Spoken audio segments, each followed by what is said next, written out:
Amado Padre, reconocemos nuestra profunda necesidad de tu gracia, de tu sabiduría.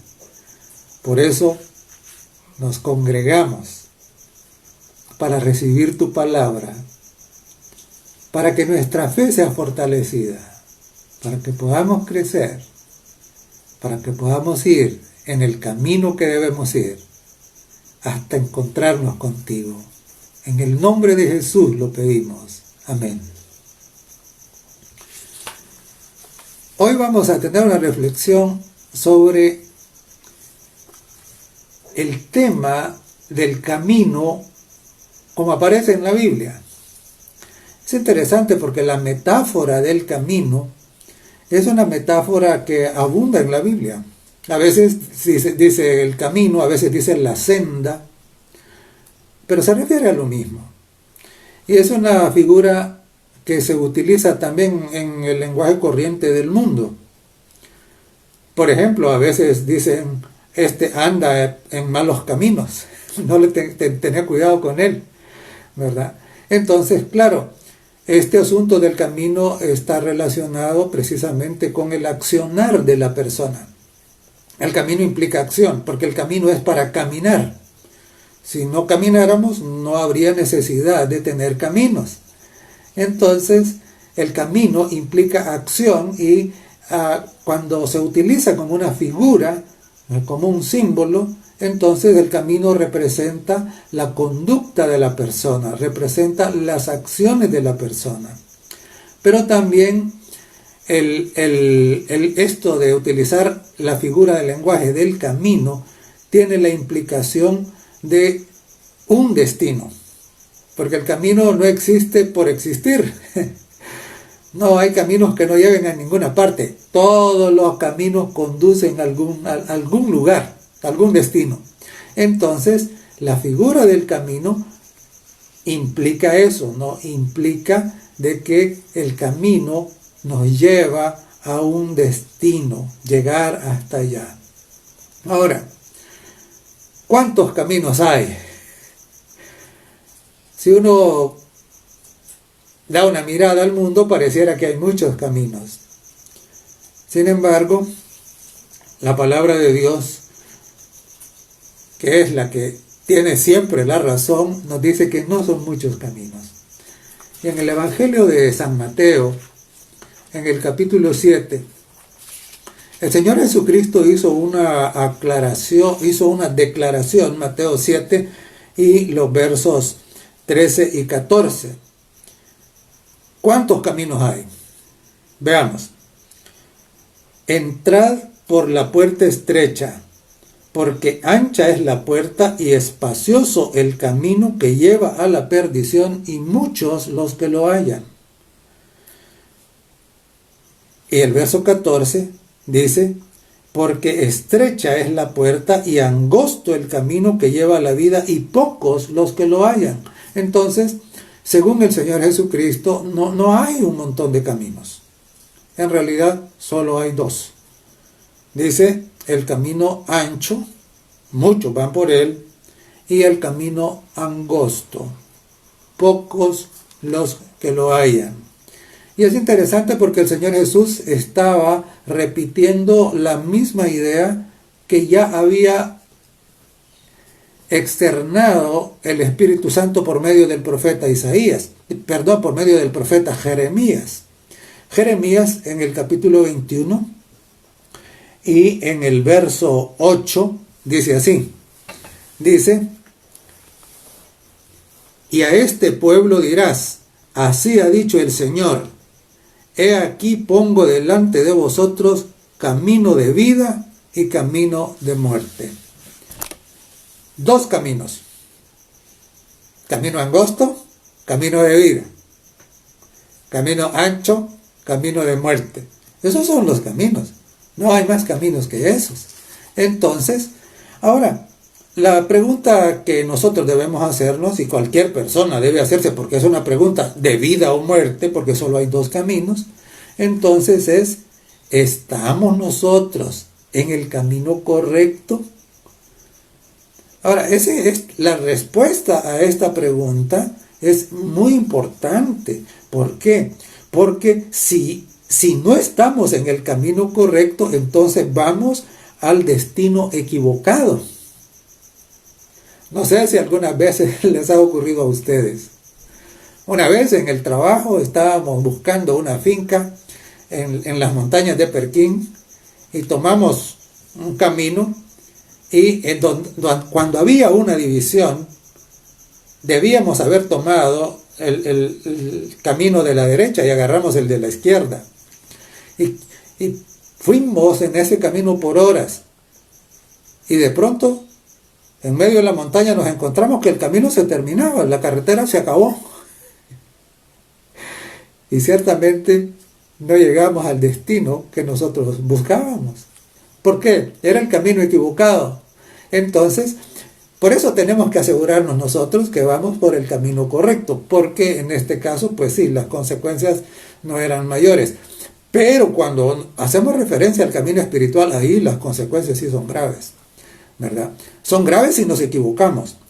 Entonces, a menudo todos tenemos la tendencia a pensar de que nosotros estamos yendo en el camino correcto.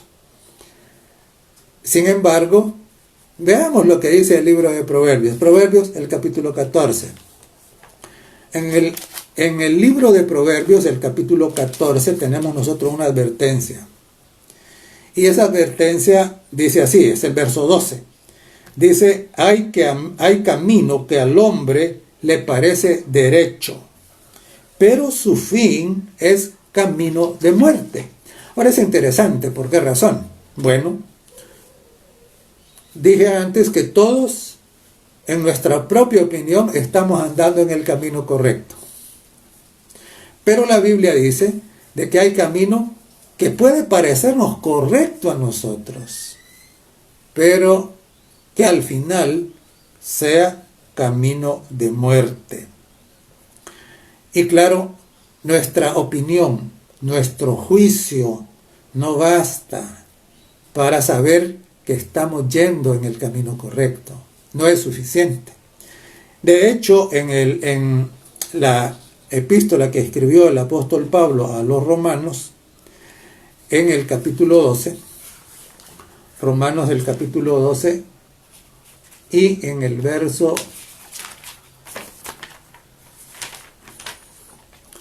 Romanos 12, y el verso 16, en la parte final dice, no seáis sabios en vuestra propia opinión. Entonces, claro, la pregunta es, ¿estamos en el camino correcto? Y por supuesto la advertencia es, nuestra propia opinión no basta, ¿verdad? Necesitamos señales, necesitamos asegurarnos de que estamos yendo en el camino que es correcto. Entonces, por eso en Proverbios el capítulo 4 y el verso 26 dice, examina la senda de tus pies. Y claro, necesitamos examinarlo a la luz de la palabra y hacer nuestra la petición del salmista en el Salmo 25 y el verso 4. Dice el Salmo 25 y verso 4.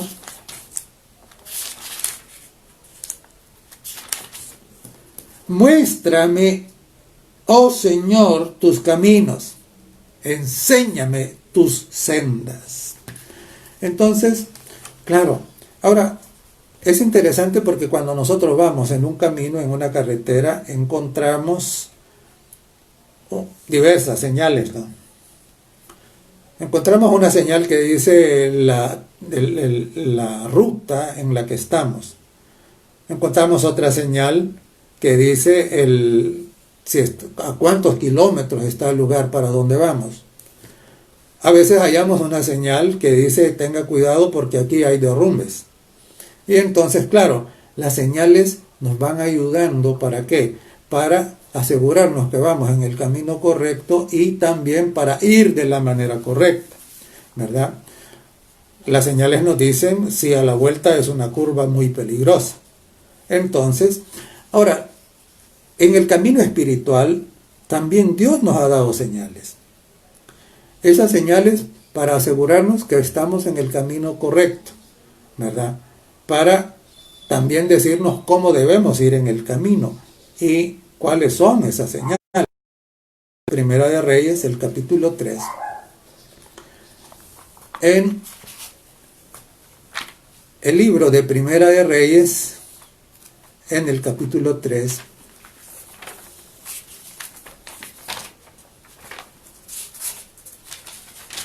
y en el verso 14, dice así: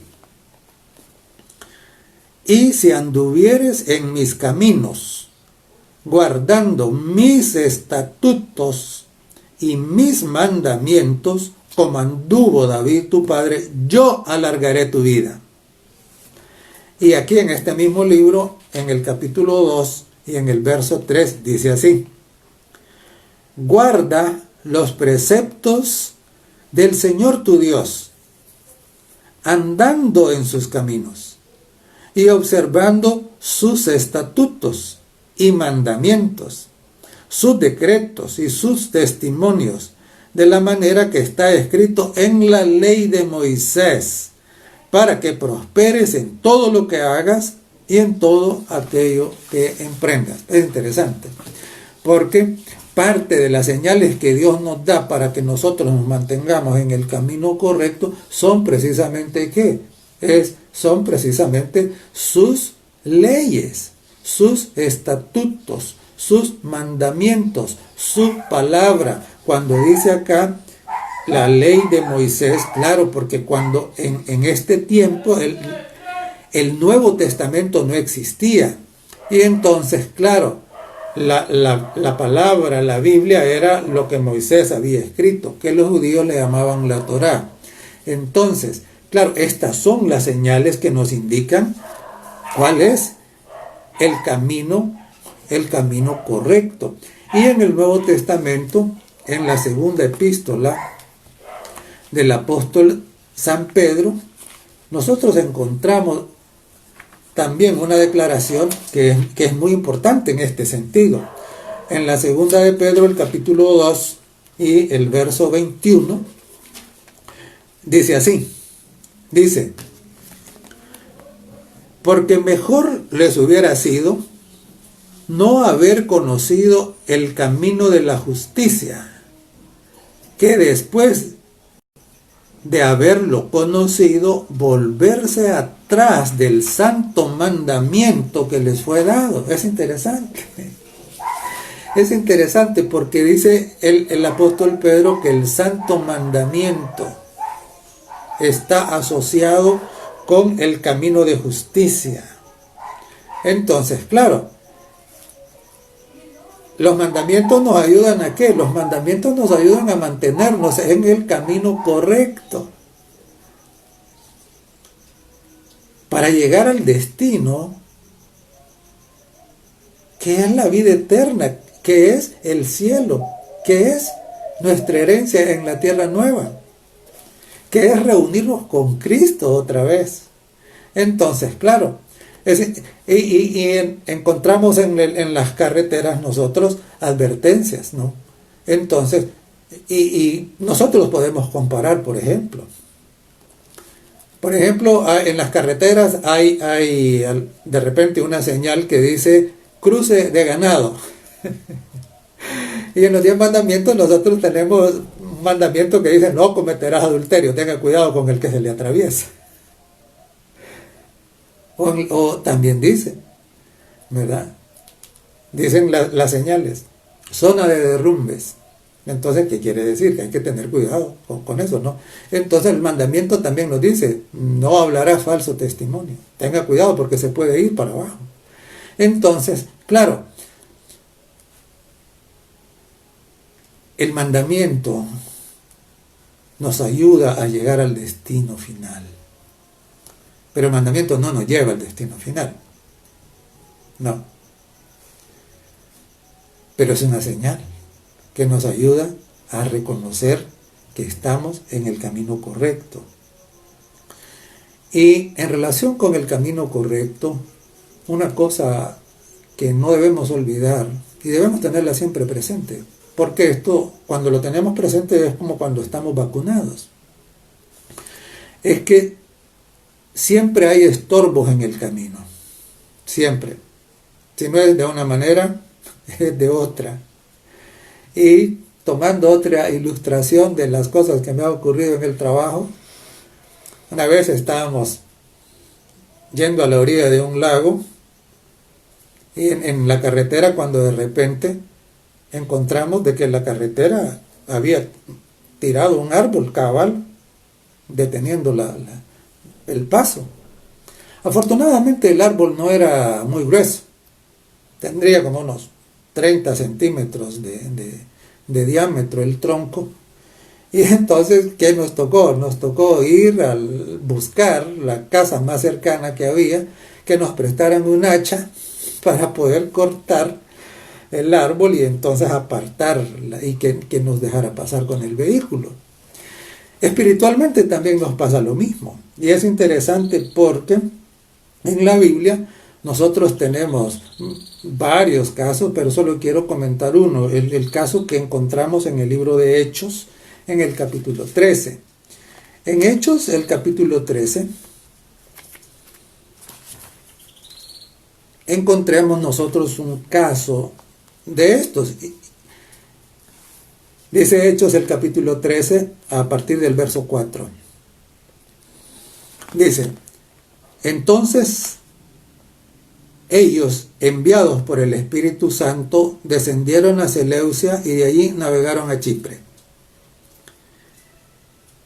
Y llegados a Salamina, anunciaban la palabra de Dios en la sinagoga de los judíos. Tenían también a Juan de ayudante.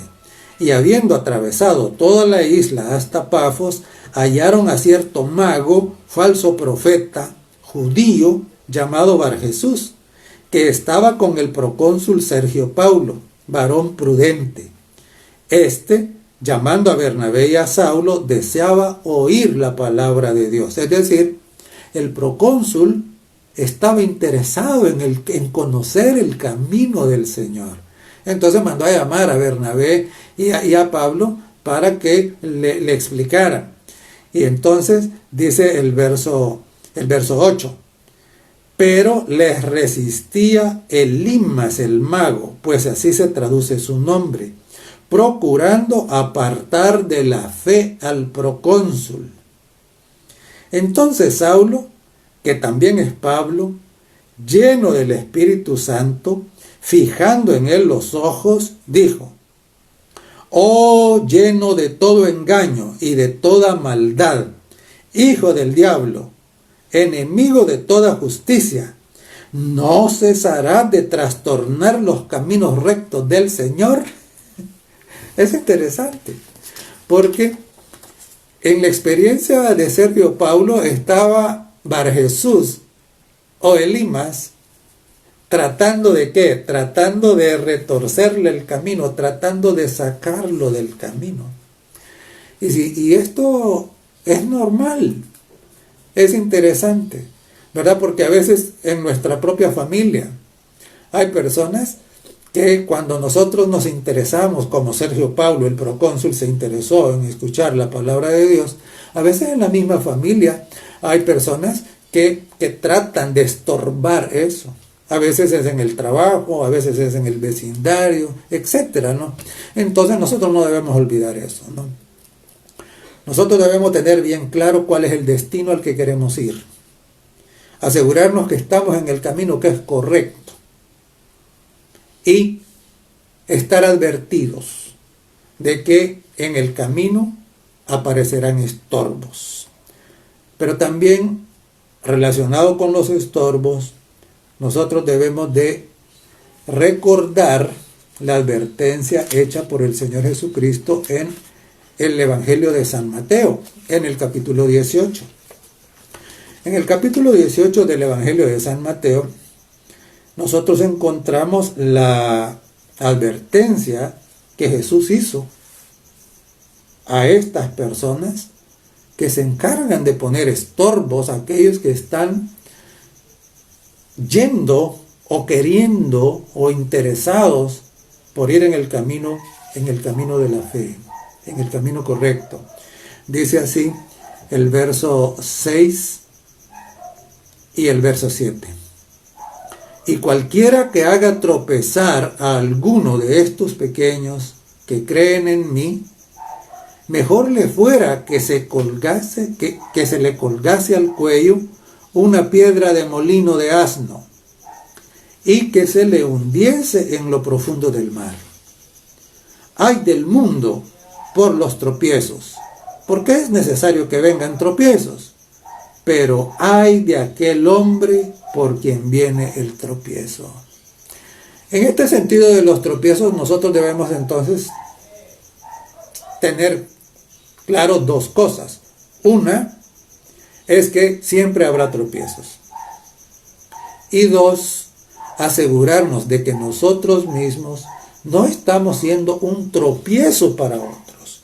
Y esto es importante, muy importante, porque puede ser de que no seamos un tropiezo así tan descarado como lo era Elimas, que estaba queriendo estorbar para que el procónsul no escuchara la palabra. Puede ser que no estemos haciendo un estorbo de esa manera, pero puede ser que con nuestro testimonio, que con nuestro comportamiento, que con nuestra conducta, que con nuestras obras, nosotros seamos un estorbo para otros.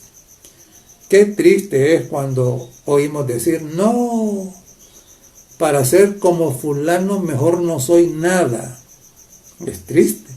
Entonces, puede ser que esta persona a la que hacen referencia haya hecho profesión de fe y piense que está yendo en el camino. Sin embargo, está sirviendo como tropiezo. Entonces, no olvidemos, no, vendrán los tropiezos siempre. Pero hay de aquel por los que vienen los tropiezos. Y por eso nosotros debemos asegurarnos de que no seremos una piedra de tropiezo.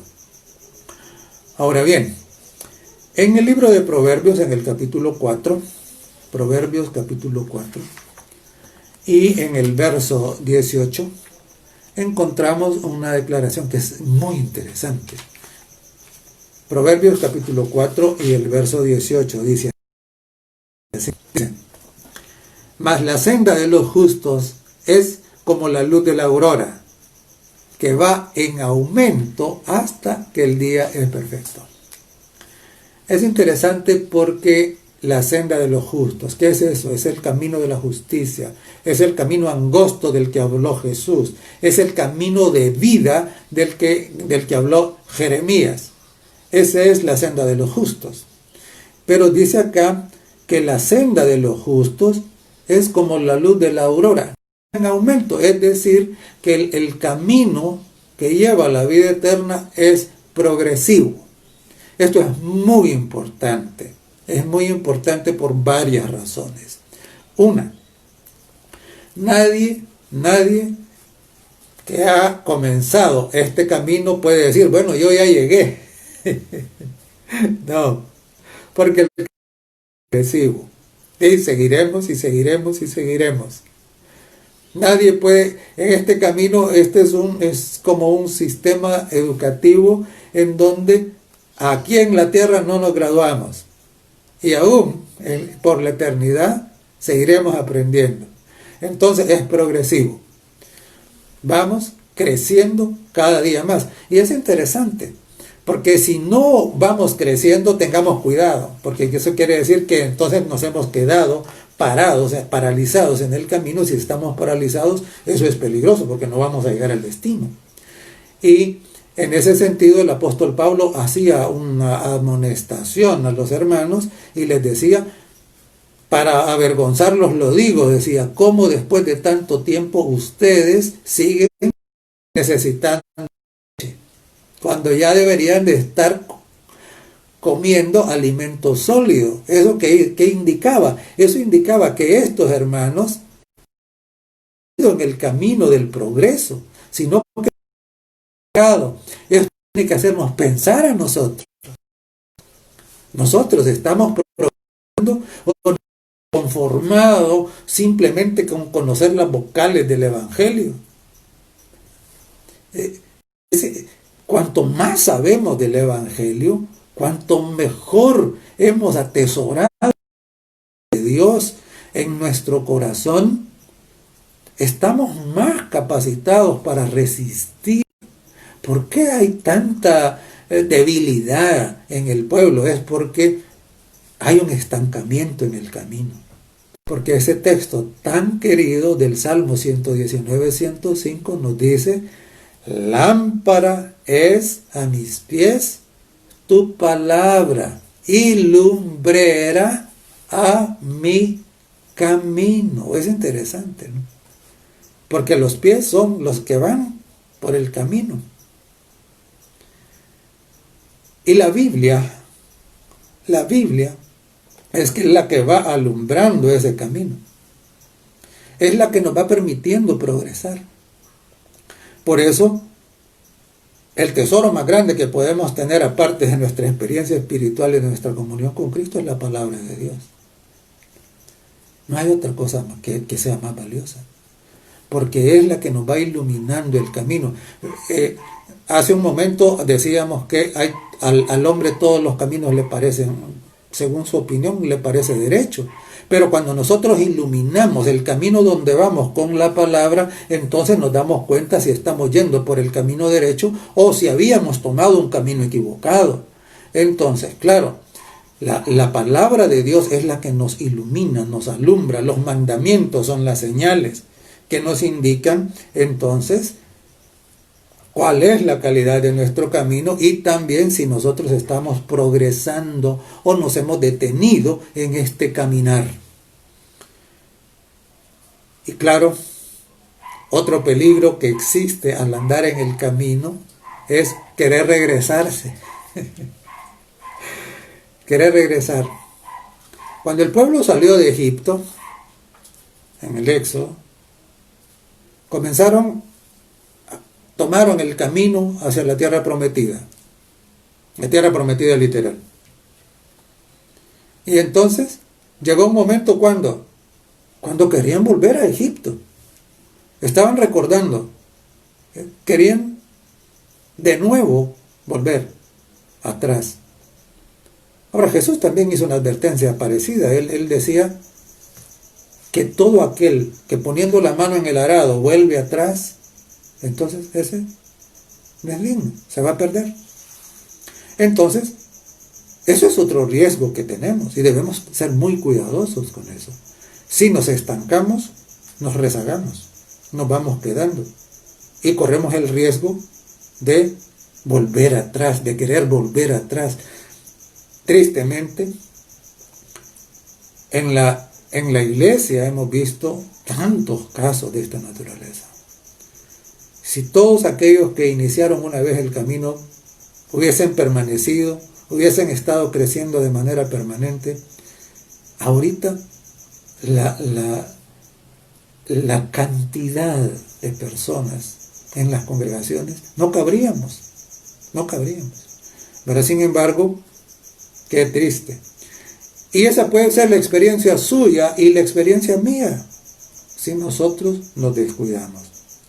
Ahora bien, el apóstol Pablo es interesante porque en su ministerio, el apóstol Pablo le tocó enfrentar una cantidad de problemas y conflictos al ministrar en las diferentes congregaciones, en las diferentes iglesias. Y en el caso de la iglesia de Corinto, la iglesia de Corinto era una iglesia bastante problemática. Cuando nosotros leemos la epístola nos damos cuenta que en Corinto, que de paso Corinto era un puerto, entonces había una cantidad de problemas ahí. Y entre tantos problemas estaba el problema de la confusión de los dones espirituales. Y dice el capítulo 12 de 1 Corintios y el verso 31. Dice el apóstol, como una conclusión a todo este asunto del problema acerca de los dones que había en Corinto, Pablo dice así: Procurad pues los dones mejores, mas yo os muestro un camino aún más excelente. Es interesante, porque dice Pablo, yo os muestro un camino aún más excelente. Note, un camino más excelente, o sea, lo máximo, el mejor de los caminos. Y entonces, claro, en el último verso del capítulo 12, Pablo lo anuncia, pero lo muestra en el capítulo 13 de 1 Corintios. Y a estas alturas ya usted debe recordar de qué habla el capítulo 13 de 1 Corintios. El capítulo 13 de 1 Corintios habla precisamente del amor. Del amor que todo lo sufre, todo lo espera, todo lo soporta, ¿verdad? Ese es el camino más excelente. Es el camino del amor. Y es interesante porque cuando el camino del amor, precisamente la motivación del amor, es la que nos lleva a nosotros a mantenernos dentro de las señales que Dios estableció, los mandamientos de Dios. Recuerde, le preguntaron a Jesús un día, ¿cuál es el mandamiento más grande de todos? ¿Y cuál fue la respuesta de Jesús? Fue, amarás al Señor tu Dios con todo tu corazón, toda tu mente y toda tu alma, todas tus fuerzas. Amarás. Y luego dijo, el segundo es semejante a este. Amarás a tu prójimo como a ti mismo. Ciertamente. Los 10 mandamientos se encierran en esos dos. Ese es el camino más excelente, el camino del amor. Y cuando vamos al capítulo 14 de 1 Corintios, la primera cosita que dice el apóstol Pablo es, seguid el amor. Seguid el amor. Y entonces, claro, bueno, no vamos a leer todo el capítulo 13, ese es un capítulo hermosísimo, que me atrevería a decir que todos estamos familiarizados con él, pero es importante hacerlo nuestro, hacerlo nuestro. El camino más excelente es el camino del amor. Debemos seguir el amor. Pero hay una cosa. ¿Y cómo seguimos el amor? ¿Y cómo llegamos a tener ese amor desinteresado? Ese amor que todo lo sufre, que todo lo soporta. Ese amor que no es egoísta porque no busca lo suyo. Ese amor que es permanente, que nunca dejará de ser, ese amor eterno. ¿Cómo llegamos ahí? Y la respuesta es una respuesta gloriosa que encontramos precisamente en el Evangelio según San Juan. En el Evangelio según San Juan, en el capítulo 14, nosotros encontramos esta declaración en los labios de Jesús. Dice el verso 6. Bueno, leamos el 5. Dice, le dijo Tomás, Señor, no sabemos a dónde vas. ¿Cómo pues podemos saber el camino? Y Jesús le dijo, yo soy el camino, la verdad y la vida. Y nadie viene al Padre sino por mí. Es interesante. Jesús es el camino del amor. Por eso nosotros siempre debemos tener puestos nuestros ojos en Jesús, el autor y consumador de la fe. Él es nuestro ejemplo. Lo que Él dijo, esa es nuestra autoridad. Él es nuestro Señor. Obedecer a Él debe ser ¿qué? Debe ser nuestra prioridad. Porque Él es el camino. Y Él dijo, yo soy el camino, la verdad. Nosotros tenemos que mirar a Jesús, tenemos que mirar su vida. ¿Qué hacía? ¿A dónde iban sus pies? ¿Qué camino recorría? ¿Cómo se comportaba? Ese es el camino que nosotros debemos andar, porque ese es el camino del amor, ese es el camino correcto, ese es el camino angosto, ese es el camino de la vida. Jesús es el camino. Necesitamos, por tanto, enamorarnos de Él, darle el lugar que le corresponde en nuestra vida, mantener nuestra mirada puesta en Él, no distraernos mirando a ninguna otra persona, no importa cuán buena pueda parecer. No. Jesús dijo, yo soy el camino, la verdad y la vida. Y agregó, nadie viene al Padre sino por mí. Mire, por ahí hay varias filosofías y ahora con esta moda del ecumenismo en el mundo, hay un montón de gente diciendo que hay bastantes caminos. No hay bastantes caminos. Si hablamos de la vida, solo hay un camino.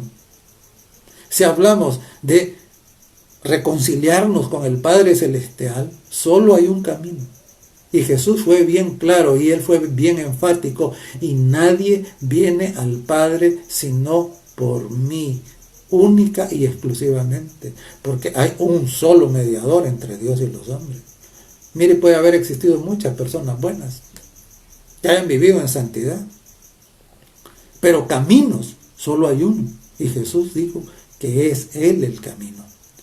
Entonces esta mañana debemos de recordar, solo hay dos caminos: el camino angosto, que es el camino que pocos hallan, porque no es cómodo. El mundo ahora busca ¿qué? Busca satisfacer sus propios gustos. En el camino angosto hay que negarnos a todos esos gustos pervertidos que antes teníamos, o que puede ser que aún conservemos. Entonces hay dos caminos solamente: el camino angosto, que es el camino de la vida, es el camino en el cual Jesús nos acompaña, camino angosto, y el camino ancho, por donde va la mayoría, el camino donde todo vale, todo se puede hacer.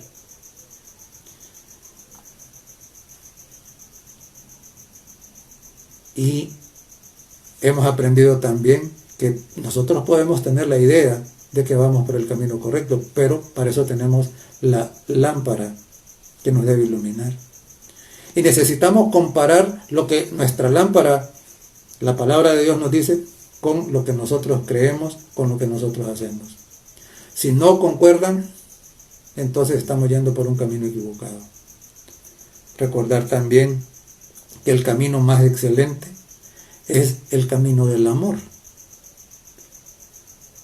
Entendiendo que cuando entramos en ese camino del amor, habrán estorbos. Dios nos ayudará para sobreponernos a sus estorbos. Y debemos cuidar de nosotros no convertirnos en un estorbo. El camino es un camino de crecimiento, es progresivo. Debemos asegurarnos de que estamos caminando en él, que no estamos parados. Y que estamos caminando con nuestros ojos puestos en Jesús. Hoy la invitación es esa que no apartemos la mirada de Jesús, de que sigamos caminando cada día, creciendo a su imagen y semejanza, porque por medio de la contemplación somos transformados.